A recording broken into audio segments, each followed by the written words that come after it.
je me permets juste de te présenter en quelques mots et je vais te laisser ensuite présenter tes invités. Fatimata Wan-Sania, journaliste à France 24, spécialiste des politiques africaines, présentatrice du Journal de l'Afrique.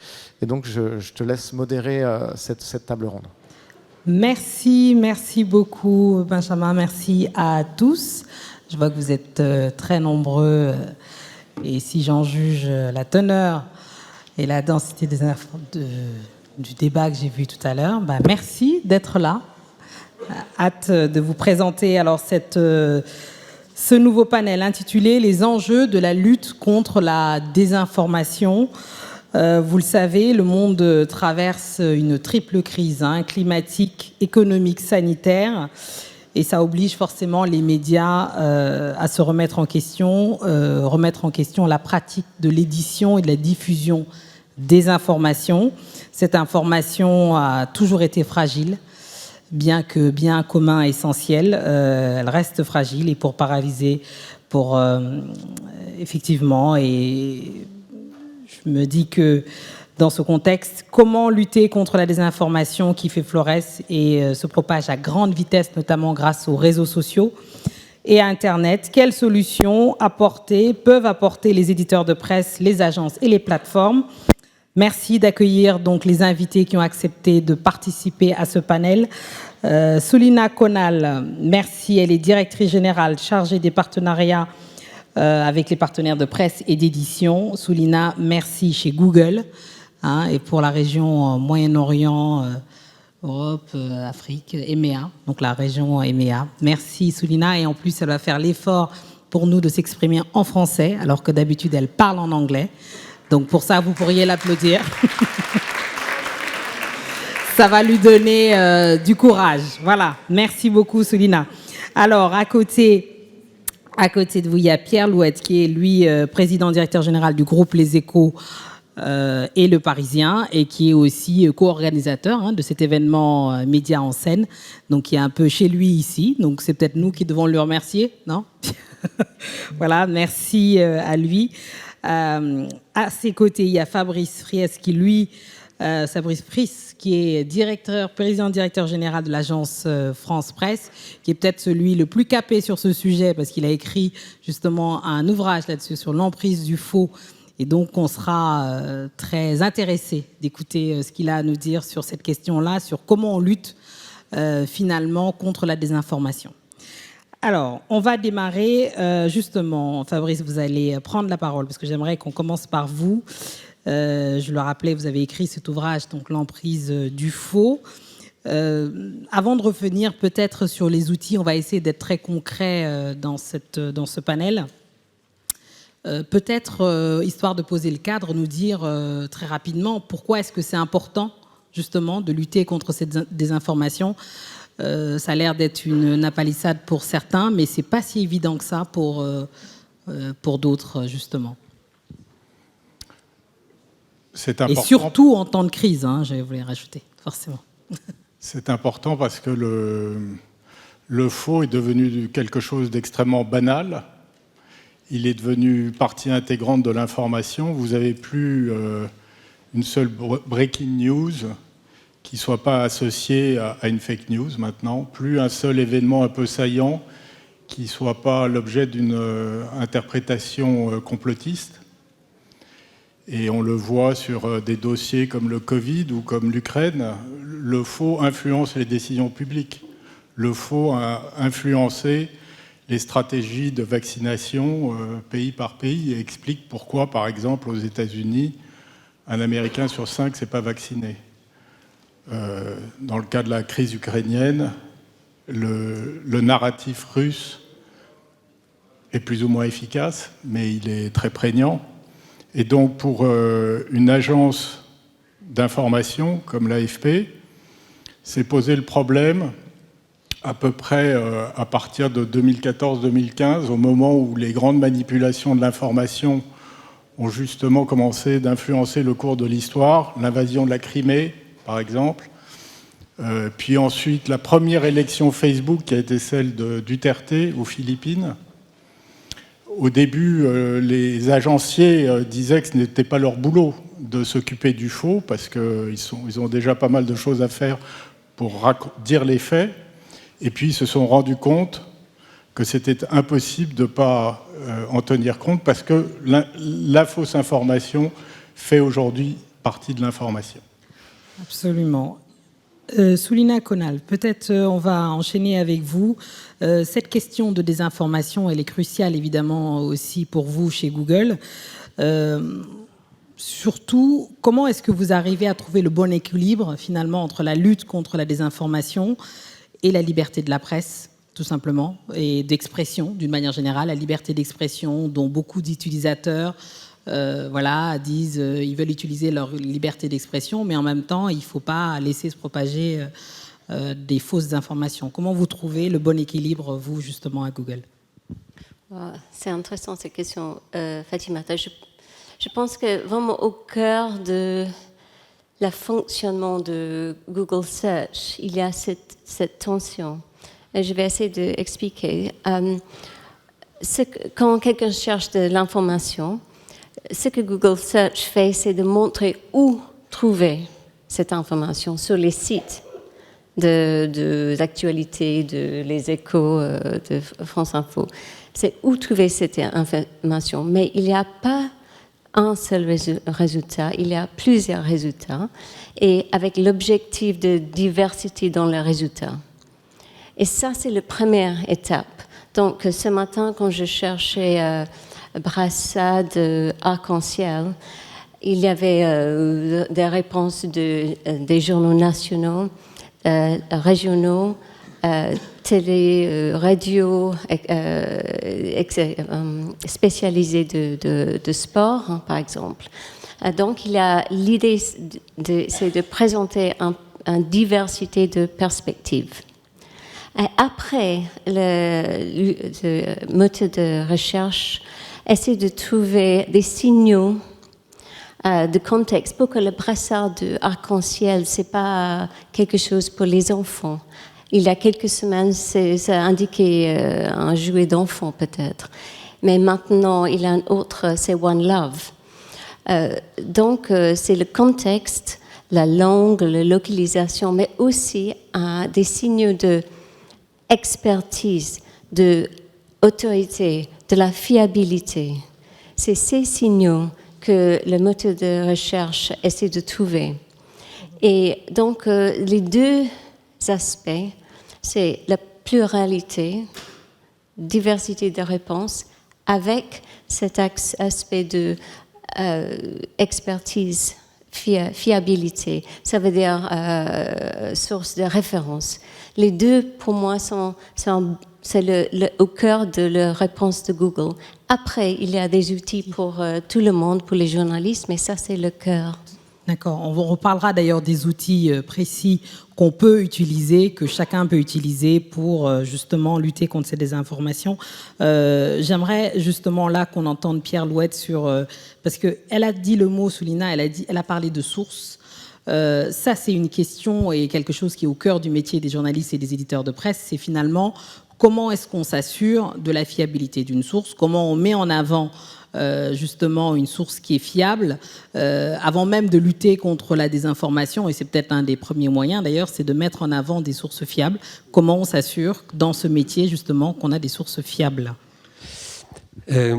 D'abord, je vais répondre à votre question, mais d'abord j'avais envie de dire juste un mot sur peut-être la mise en perspective du sujet. Le faux n'est pas une idée neuve dans l'information. Là, aujourd'hui, on en parle beaucoup, mais le faux est très ancien. La désinformation est une tactique très ancienne. Les racontards, les rumeurs, les choses infondées, voilà. Tout ça, c'est très vieux. Il y a des thèses entières consacrées à la rumeur d'Orléans. Enfin, bon, bref, on sait que ça vient de là. La différence majeure aujourd'hui, c'est que le faux est massifié. Et c'est bien sûr là où on se retrouve tous les trois à parler, c'est qu'il existe aujourd'hui des réseaux sociaux, des médias mondiaux, certains peuvent toucher 1 milliard, 2 milliards de personnes en quelques instants, et que donc quelque chose qui est faux va se trouver partagé presque universellement très vite. Je trouve que là, il y a une vraie différence ontologique entre le faux hier et le faux aujourd'hui. Donc j'allais dire, le faux n'est pas une idée neuve en Europe ou dans le monde. Le faux est une idée ancienne. Simplement, il a trouvé là des vecteurs de propagation extrêmement importants. Deuxième réflexion liminaire aussi, on a l'impression que et c'est ce que Fabrice disait, il a consacré un livre super intéressant au sujet, le faux est devenu quasiment un fait comme un autre. C'est-à-dire qu'on est dans un océan de faits dont éventuellement auquel Google va donner l'accès à travers les recherches qui sont menées très bien dans le moteur de recherche, et dedans il y aura du faux, il y aura du fake, il y aura de la désinformation. C'est là aussi une idée qui n'est pas entièrement nouvelle. C'est peut-être dans ton livre d'ailleurs qu'on rappelait qu'Hannah Arendt, dans les origines du totalitarisme, disait qu'il y a une confusion croissante entre vérité et opinion. Et quand il y a confusion croissante entre vérité et opinion, on est dans un début de totalitarisme, parce qu'on est dans cette notion-là qu'on ne hiérarchise plus et qu'on ne distingue plus. Alors justement, la réponse à votre question, à l'instar de ce qui se fait à l'AFP depuis des générations, c'est la hiérarchisation des faits. C'est la hiérarchisation des sources. C'est le fait de les croiser, de les vérifier, de ne pas publier sur la base d'une rumeur, d'un hearsay, d'un truc qu'on aurait entendu dire, mais voilà, de vérifier, d'aller aux sources et de publier des choses dont on soit certain. Et puis alors après, on aura l'occasion d'en parler, mais je pense qu'il y a quand même quelques remèdes pour lutter contre le fake et contre le faux. Ah oui, on espère. Et d'ailleurs, on est là pour ça, pour justement... allons-y justement dans le vif du sujet, sur quels outils, comment est-ce que on lutte contre cette désinformation. J'aimerais qu'on entende Soulina là-dessus, sur ce que Google fait, et puis on entendra Fabrice aussi d'une manière plus large aussi, parce que on a l'impression que c'est vertigineux, hein, comment on arrive aujourd'hui avec tout le monde a un smartphone, tout le monde peut aller faire une recherche sur Internet, et aussi se dire journaliste, sans faire de recherche, de vérification. Alors, comment fait Google, justement, pour lutter, peut-être un ou deux outils concrets pour lutter contre la désinformation?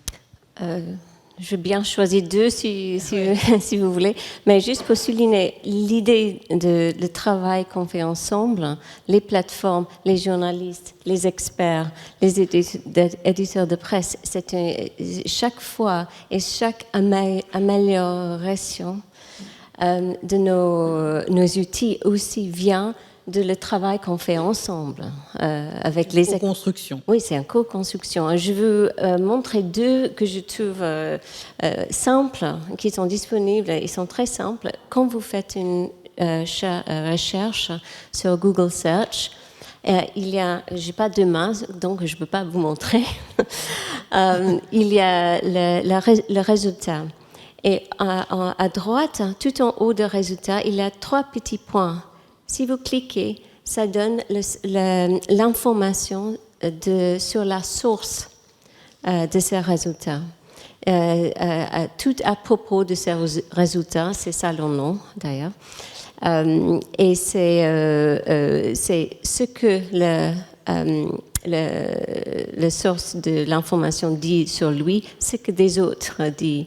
Et ce qui me donne beaucoup d'espoir, c'est depuis sa lancement, il y a 1 an, parce que ça vient d'arriver dans les langues, c'était lancé en anglais, il y a 1 an, et maintenant c'est disponible dans plusieurs langues en Europe. Et depuis sa lancement, c'était consulté 2,5 milliards de fois.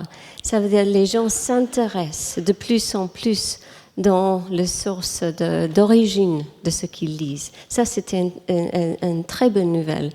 Et l'autre chose, je juste veux parler, c'est assez simple, c'est Image Search, Google Image Search. Et donc, quand vous voyez une image sur Google, vous pouvez faire une recherche sur Google pour voir si c'était déjà publié. Et dans quel contexte? Par exemple, il y a un crocodile dans la Seine. Est-ce que les Australiens ont mis un crocodile dans la Seine? Donc, avec ce search, on voit si peut-être il était déjà publié avec un autre contexte qui était détourné.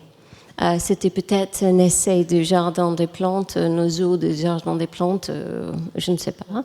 Ou avec Google Maps, Google Earth, on voit la localisation. est-ce que c'était en fait pris en Australie, Oui. un crocodile dans un fleuve en Australie. Donc, il y a deux outils qui vont directement sur la vérification de sources pour tout le monde. Alors, avec Fabrice Friss, j'aimerais vous entendre, vous, sur... Merci, Soulina. Justement, sur... à l'AFP, vous avez mis carrément, il y a... c'est quoi, un département? Il y a toute une partie qui s'occupe du fact-checking, donc de la vérification des faits et des données. C'est une partie, j'aimerais vous entendre d'abord là-dessus, avant de nous dire aussi peut-être plus largement sur quels sont les outils qu'on peut utiliser, que ce soit l'utilisateur lambda, évidemment, ou le journaliste plus largement. Donc il y a effectivement plusieurs ripostes possibles, et heureusement à la désinformation, avec plusieurs catégories d'acteurs, les médias, mais aussi le régulateur, les entreprises, les marques, etc. Côté médias, la réponse la plus habituelle, c'est ce qu'on appelle le fact-checking. Le fact-checking est souvent confondu avec la vérification, et or c'est quelque chose de très différent. La vérification, c'est quelque chose que tous les médias sont censés faire. On vérifie avant de publier son propre contenu. Le fact-checking porte sur des contenus de tiers et qui sont déjà publiés, donc c'est très différent. Et pour faire du fact-checking, on utilise beaucoup d'outils spécialisés, dont effectivement Google Images, qui permet par exemple de faire de la recherche inversée sur des images, de découper des vidéos en scénettes et d'aller... On fait beaucoup de... La désinformation, comme vous le savez, vient beaucoup nourrie par l'image, donc il y a un certain nombre de logiciels dont l'apprentissage nécessite 2-3 jours, donc c'est pas hors de portée, et qui sont utilisés par les équipes. Donc l'AFP a mis en place un réseau de 130 journalistes qui font du fact-checking, et l'intérêt de ces opérations, on fait ça d'abord à une échelle mondiale maintenant, puisqu'on couvre 88 pays, on fait ce travail dans les langues de la désinformation. C'est un des rares cas où l'AFP, dont les clients sont les médias, touche là directement les utilisateurs. Et on touche les Philippins en philippin, les Finlandais en finnois, etc. Ce travail, le fact-check, est publié directement sur la plateforme sous la fake news initiale. Donc un utilisateur qui veut se donner la peine de vérifier une info, l'a sous la main. Donc c'est un outil dont je dirais qu'il est c'est pas la panacée, c'est pas ce que je prétends, mais c'est déjà la première lame de la réponse. C'est le socle de toute riposte possible. Si vous n'avez pas ça, si vous n'avez pas juste la rectification des faits, ben vous ne pouvez rien faire. Donc c'est ce socle de réponse que nous apportons, avec maintenant une masse critique, puisque l'AFP publie 25 fact-checks par jour. Vous multipliez ça par le nombre de médias qui ont des équipes de fact-checking. C'est très difficile aujourd'hui d'avoir une fake news virale, sensible politiquement, qui ne soit pas fact-checkée, qui passe au travers. Sur le Covid, sur l'Ukraine, vraiment, toutes les choses un peu grosses sont fact-checkées à un moment ou à un autre. Oui, peut-être, Pierre-Louis, vous avez quelque chose à rajouter? Non, mais juste peut-être pour rajouter un mot, c'est très fondamental, c'est le socle, et ça permet d'éviter, on va dire, l'essentiel, mais il y a quand même aussi une catégorie qui continue à exister. Par exemple, il n'y a pas très longtemps, il y a un homme politique dans un pays assez important dans le monde qui courait partout en disant « j'ai été élu 2 fois ». Et répéter ça très très fort, tout le temps. C'est pas tout à fait vrai. Ça a été fact-checké, notamment par l'AFP et par les scrutateurs américains plein de fois. Là, on est dans une autre dimension. On est dans le côté interrogation sur ce qu'est un fait. C'est-à-dire que là, Fabrice évoquait très bien comment on rétablit et on établit des faits. Mais si les gens maintenant en sont à parler de faits alternatifs, les alt facts, et de faits qui n'est pas tout à fait le fait auquel on pensait, on a un autre problème. Et là, c'est le point où je voulais en venir. Moi, je crois beaucoup qu'il y a un enjeu capital d'éducation aux médias. Alors, éducation aux médias, le terme n'est pas toujours bien entendu, il fait pas très... en réalité, on est quand même dans la situation dans laquelle nous tous, et puis nos enfants, nos petits-enfants, peuvent passer 3, 4, 5, 6 heures par jour devant différents médias. Or, je ne suis pas certain qu'ils aient 4, 5, 6 heures par an, ni même par scolarité, en collège ou en lycée, de formation aux médias. Alors, c'est quand même tout à fait paradoxal, et c'est, à mon sens, tout à fait essentiel dans la formation des citoyens aujourd'hui, que de donner. Alors l'APEM, c'est une association pour l'éducation aux médias, le CLEMI, qui est auprès du ministère de l'Éducation nationale, essaie d'y contribuer, mais il faudrait massifier ça, parce que c'est l'enjeu au cœur de la démocratie. Si on n'arrive plus à déterminer des catégories comme fait, pas fait, vrai, pas vrai, vérité alternative, s'il y a ce confusionnisme qui va de pair avec la massification. C'est-à-dire qu'effectivement, dans la massification, on peut laisser filer des idées confuses qui vont quand même trouver une prévalence auprès d'un grand nombre de personnes. Elles seront vues, entendues, et vont trouver un écho de la même façon que le conspirationnisme peut trouver à prospérer, plus vite et plus largement qu'avant, parce qu'il peut toucher plein de gens à la fois. Donc là, on a un travail... Et vraiment, je pense qu'on peut le dire aujourd'hui, très collectif, coopératif entre les très grandes plateformes, les moteurs de recherche, les réseaux sociaux, les agences qui ont des desks et des équipes de fact-checkers. Nous, du côté des éditeurs de presse, bon, on a évidemment nos traditions journalistiques mais bien sûr tous les besoins. Et puis on s'appuie aussi sur les travaux qui sont faits par les agences. Et voilà, donc il y a un travail qui est mené en commun parce qu'on a en commun une chose à défendre qui est la démocratie. Vraiment, je le dis, la capacité à avoir un débat démocratique sur des faits dans une opposition qui peut être franche, idéologique, mais qui n'est pas irrationnelle et qui n'est pas à coup de démenti et de haine opposée. Oui, bien sûr. C'est vraiment capital, hein, cette lutte contre la désinformation. Effectivement, il y a un enjeu de démocratie derrière. Mais il y a aussi la question de comment on restaure la confiance, finalement, dans les médias, dans les journalistes, que ce soit, voilà, qu'il n'y ait pas une juxtaposition comme ça des faits et des paroles.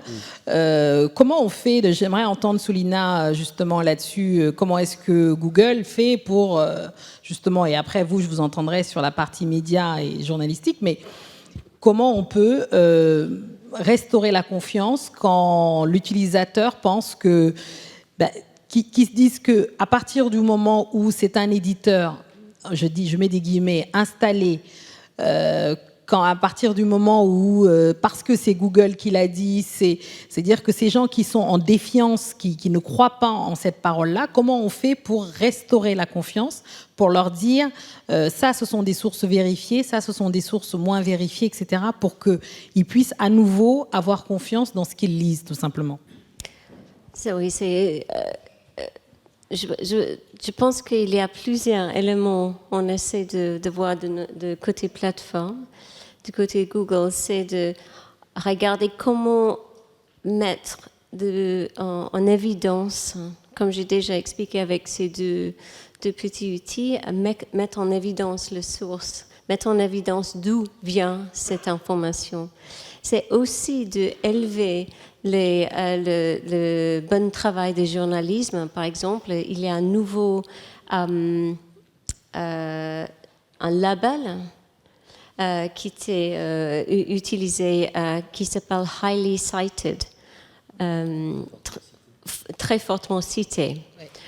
Pour aussi, même si le acte de journalisme vient d'un petit journal locaux, c'est vraiment indiqué comme la source de bonnes informations, de vraiment mettre en valeur cette idée de journalisme et d'investigation, de contenu original. Je pense que, et aussi, juste de rebondir un peu sur le point de Pierre, dans les moments de crise, dans les moments très importants, et je pense que l'équilibre de cette tension que vous avez citée, ça change. Donc, pour tout ce qui concerne le climat, la santé et les élections, Google met que tout en haut, en évidence, en priorité, les sources, par exemple en Covid, les organisations de santé publique. Voilà, c'est aussi une façon de dire il y a certains faits qui ne sont pas debatable, sont pas sujet à débat. Sujet à débat. Absolument. Alors, Fabrice Friess, comment on fait pour restaurer la confiance dans ce climat, en temps de crise, a fortiori, mais aujourd'hui, on a l'impression qu'on est dans une nouvelle ère grâce aux réseaux sociaux a fortiori. Mais comment on fait pour restaurer cette confiance ? Je crois qu'il y a 2 procès qui sont faits aux journalistes. Il y en a un qui touche à la fabrique de l'actu. Comment est-ce que vous arrivez à écrire ce que vous faites ? Et je pense que tous les médias essayent d'être de plus en plus transparents sur leur processus. Et le fact-checking en est un exemple. Le fact-checking, c'est par essence, c'est la quintessence du journalisme, parce que vous devez être sûr de votre fait et puis expliquer tout le raisonnement par lequel vous arrivez à telle conclusion. Donc, transparence absolue. Le deuxième procès qui est fait aux journalistes, c'est d'être le reflet d'un microcosme de privilégiés. Il n'y a plus d'adhérence avec les préoccupations des gens, pour faire simple. Et donc, ça signifie mettre des troupes sur le terrain, et notamment sur les terrains qui ont été délaissés. Et la prise de conscience a été, je reviens aussi à la désinformation 2016, le Brexit, l'élection de Trump, et donc la nécessité de remettre des gens sur les ronds-points en France, dans les banlieues, dans la Rust Belt américaine, et c'est ce que l'AFP s'efforce de faire. Il y a aussi il faut bien voir que l'AFP, son rôle, c'est de dire les faits, mais de manière aussi complète et impartiale que possible. L'impartialité, c'est un doux rêve, mais disons aussi honnête que possible. Et donc de couvrir un événement sous toutes ses facettes. On a 35 salariés en permanence en Ukraine qui couvrent le conflit. Bon, on a aussi 20 personnes au bureau de Moscou qui racontent le point de vue russe. Et ça, c'est très important. Absolument. Pierre Louette, justement, sur la restauration de cette confiance, quel gage est-ce qu'il faut donner, justement ? Mais j'ai pas mieux que ce qui a été dit. On peut pas. Non, mais moi, ce qui m'a beaucoup frappé quand j'étais dans les télécoms avant, hein, pour totale transparence. Donc il y a quelques années, j'étais aussi à l'AFP. Oui. Mais non, mais voilà, je suis arrivé, j'ai vu qu'il y avait des classements de respectabilité des professions, et qu'en fait, les journalistes étaient tout en bas, au-dessus des hommes politiques. Merci. Mais très en bas. Donc merci à vous pour vos credits et sous vos applaudissements. Comme on dit. Non, mais ça m'a quand même frappé. Je me suis dit, bon, c'est un problème. Oui. Déjà, que la classe politique soit aussi mal vue, globalement, aussi mal ratée, jugée, ça, c'est pas terrible. Et en fait, les intermédiaires, ceux qui décryptent, ceux qui apportent de l'information aussi. Alors, il faut vraiment s'interroger là-dessus et il faut y faire attention. Il faut essayer de corriger ça parce que, d'abord, il n'y a pas de raison, à mes yeux, il n'y a pas de raison fondamentale. Ça n'est pas justifié, ça n'est pas sain. Et puis aussi, si on va à l'extrême, c'est quand il y a plus de journalistes ou quand ils n'ont pas le droit de travailler, c'est là qu'on se rend compte quand même du gros problème qu'on a dans un pays. Donc, et ça peut se passer en Europe ou aux frontières de l'Europe, hein, dans des zones européennes géographiquement au moins. Donc il y a vraiment quand même cette réévaluation qu'il faut faire. Alors moi, je sais que ça paraît extraordinairement, centriste, mais il faudrait que les uns et les autres réapprennent à s'apprécier. Il y a une vraie importance à avoir des gens qui cherchent, comme disait Fabrice, sur les ronds-points, partout, qui cherchent à faire remonter de l'information. Aux Parisiens, par exemple, je me souviens d'une une qui avait fait assez forte impression. C'est une journaliste qui était dans le sud de la France et qui voit tout d'un coup que le diesel est plus cher que le super, le sans-plomb. Et donc, elle a dit, et puis on a fait une couve là-dessus, et c'est vrai que ça a été une prise de conscience pour beaucoup de gens dans le pays. Et bon, voilà, il faut être auprès de cette réalité-là, un peu partout où ça se passe. Les sièges des entreprises, des médias sont souvent parisiens, mais il y a aussi des journaux de la presse quotidienne régionale qui sont extrêmement importants, qui sont les clients de l'agence France Presse aussi et de Google. Voilà, il faut que ça vienne de tous les côtés, mais qu'on ait envie de mettre en commun, qu'on ait envie de débattre, qu'on ait envie aussi de ne pas tirer sur le messager, de ne pas dire le journaliste ou la journaliste qui apporte cette information-là, il est méchant ou il est manipulé. Et il faut arrêter aussi cette espèce de préoccupation devenue quasi universelle. Tout le monde est manipulé, je ne crois pas. En fait, là aussi, c'est assez vieux. Dans les années 60, on n'était pas là, on était trop jeunes, mais on disait d'où parles-tu qui va bon. Voilà, mais maintenant, la question est permanente, elle est jetée à la tête des uns et des autres. Il y a des rédactions, il y a des traditions. Il y a des gens qui ne se cachent pas. Je vais le dire très simplement, par exemple, Les Échos, c'est l'autre grand journal de mon groupe. Les Échos, c'est un journal, dans sa charte, à laquelle les journalistes adhèrent, il est marqué journal de tradition libérale. Voilà. C'est un journal libéral. Donc, il le dit, c'est dans sa charte. Les articles sont plutôt l'expression d'une vision dans laquelle l'entreprise est un lieu de création de richesse et pas que de souffrance. Voilà. C'est comme ça. Mais c'est très clair, c'est affiché, c'est facile à trouver. Il ne faut pas se cacher. Il faut avoir effectivement ses opinions. Mais en tout cas, quand on parle des faits, il faut les choyer, les préserver, les sertir un peu comme des diamants. Il faut s'en occuper des faits. Sinon, ils sont galvaudés, sinon ils sont abîmés, ils sont massacrés par les gens qui en font commerce. Oui, Soulina. Oui, j'ai juste voulu faire référence à, par exemple, les élections. Cette idée que ne laissons pas passer ou laisser les gens dire des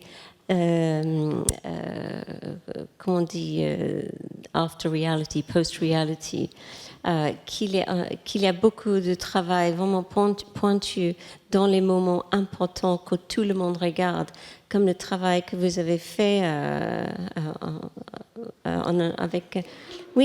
pendant les élections françaises de Objectif Descent Fox. C'était le travail de 23 rédactions que vous avez mené. Oui. Donc il y a effectivement un travail collectif à faire.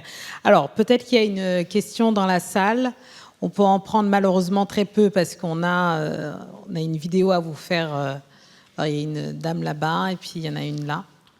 Allez-y. Bonjour, c'est une question pour tous les trois, enfin surtout pour Pierre Louette et pour Soulina. Sur les enjeux de la lutte contre la désinformation, en fait, Google donne énormément d'argent aux médias et comme condition de cet argent, il y a le secret. Donc, la semaine dernière, il y a Paul Rivette du Toronto Star qui a évoqué le sujet en disant que ils ont commencé à nous donner de l'argent. La seule condition, c'était de ne pas en parler. Vu le rôle que vous avez dans la société d'aujourd'hui, est-ce que c'est tenable ? Oui, enfin, moi, il y a des années, ça doit être en 2006, j'avais signé un grand contrat avec Google quand j'étais PDG de l'AFP et je n'ai jamais révélé le montant. Parce que dans la démocratie, il y a le droit. Dans le droit, il y a le secret des affaires. C'est valable pour tous les contrats. Je ne connais pas le prix de ton appartement. Je peux dévoiler qu'on se connaît un peu par ailleurs, mais je ne connais pas le prix de ton appart, de ta bagnole, de ton sublime manteau en fourrure d'un animal vraiment exotique. Venu d'ailleurs, mais en tout cas très, très saillant. Voilà, on ne sait pas tout, et on n'est pas obligé de tout dire. Donc on a des contrats. Ce que je dis très volontiers, c'est que c'est un apport d'une source de revenus pérenne, complémentaire. Ça ne transforme pas les modèles d'affaires de la presse. Voilà, ça ne transforme pas. Ça complète. C'est vraiment pas quelque chose qui transforme. Et ça, c'est tout à fait transparent de dire ça. Voilà, donc bon, je ne sais pas. Non, pas du tout. Parce que l'injonction de transparence absolue est un totalitarisme totalement délirant. On n'a pas du tout à révéler tout ce qu'on paye à chacun. Parce que c'est la préparation, effectivement, de ce que aussi Mme Arendt écrivait très bien il y a des années. Un totalitarisme pas très doux et assez violent qui est on dit tout, voilà, encore une fois, je le dis autant que je peux le dire, on n'a pas le droit de le dire pour des raisons de droit qui s'appliquent à tout le monde. Secret des affaires, pour qui a fait 2 minutes de droit, ça existe, hein, même dans le domaine de la presse. Et voilà, et donc on ne le dit pas, mais je peux vous dire que ce n'est pas une transformation complète de nos modèles. Oui, c'est important, mais c'est substantiel. Je pense que je n'ai pas beaucoup à ajouter. Pour vous, excusez-moi. Oui, je m'appelle Bettina Lioré, je travaille ici et je fais aussi de l'éducation aux médias. Et je voulais juste en savoir un peu plus sur Google Ads, parce que vous nous parlez de Google Search, mais il y a aussi Google Ads, qui est l'agence de publicité de Google, qui a d'ailleurs le monopole, je crois, à l'échelle internationale, et qui en fait finance de nombreux sites de désinformation. Ça a été dit, Google l'a admis. Et puis, il y a un travail qui a été fait aussi là-dessus, mais on se rend compte, c'est Reuters qui l'a sorti il y a quelques temps, notamment des sites de désinformation sur la guerre en Ukraine sont financés par Google, par l'agence de pub de Google. Donc, je ne sais pas si vous avez réfléchi à des moyens d'empêcher de financer cette désinformation à l'échelle internationale et donc de nourrir tous ces enjeux qu'on dénonce aujourd'hui. Oui, c'est effectivement une façon quand on essaie de réagir à la désinformation que sur les pages, c'est de soit supprimer les pages qui sont ou aussi faire en sorte qu'ils ne sont pas monétisés. Et c'est vrai que c'est un travail qui continue, qu'on essaie de toujours améliorer, mais c'est absolument, comme vous pouvez imaginer, l'objectif de ne pas faire en sorte que ces pages sont monétisées. Alors, oui, vas-y, un mot de conclusion. Parce que je voulais juste apporter une précision. La partie, évidemment, actualité de Google, elle n'est pas monétisée. Hein. C'est pas concerné par Google Ads. C'est deux choses différentes. Là, c'est la monétisation des pages, j'allais dire, lambda, autres que les labellisés news. Donc, c'est deux parties différentes de Google. Est-ce que tu voulais terminer là-dessus? Parce que, malheureusement, on doit conclure. C'est aussi sur ce qu'on essaie de faire, c'est de donner des autres outils pour protéger dans ces situations, comme vous avez cité Ukraine.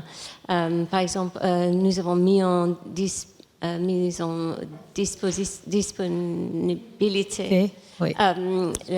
Disposition. Oui. Gratuitement pour les journalistes et les indépendants et les éditeurs de presse en Ukraine pour lutter contre les attaques qu'ils ont menées pour qu'ils continuent de travailler. Ouais. C'est un côté ça, et l'autre côté essaie de faire en sorte qu'on identifie et monétise pas la désinformation. Oui. Ah non, c'était juste pour remercier tout le monde d'être venu. Voilà, simplement. C'est très basique, mais merci d'avoir fait cet effort-là, sympa. Merci beaucoup. Merci à Pierre Louette, président, directeur général du groupe Les Échos. Attends 2 secondes. Je dois...